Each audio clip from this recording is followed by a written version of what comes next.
गत 6 तारिखर आरंभ होता औपदा आंचलिक महोत्सव ट्रस्ट द्वारा परिचालित औपदा आंचलिक महोत्सव 11 तारिख राति उद्यापित हो जाइछि।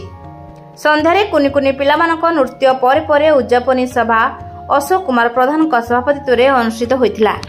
एथिरे समाजसेवी तथा राजनेता शशि कुमार साहू जोगदे मु बंचिथिबा पर्यंत एही महोत्सव प्रतिवर्ष तार गरिमा बढ़ई चलिब।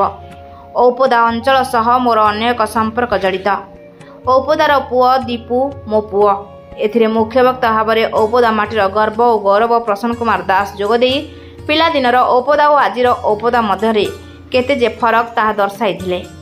ट्रस्टर शताधिक सदस्य औपदा अंचलर विकास पाई मन बलांतु तेबे असल उद्देश्य पूर्ण हो पारिबो।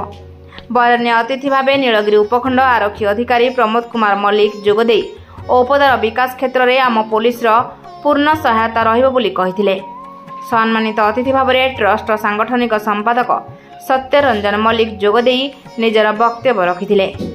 मुख्य वक्ता प्रसन्न कुमार दास बरेण्य अतिथि प्रमोद कुमार मल्लिक को सेमानकर कार्यदक्षता पाई संबोधित कर कोनि कोनि नृत्यशिल्पी ट्रस्ट केतेजन दक्ष सदस्य संबोधित कर धन्यवाद प्रदान निरंजन प्रसाद बारिक एक कविता माध्यम मंच आह्वान करथिले। अंजन कुमार महंती अतिथि परिचय प्रदान करथिले। जयश्री बेहरा और संग्राम राउत पर परे खलनायक बाबी मिश्र सलाम्प दर्शक मानक मन मोहिथिला।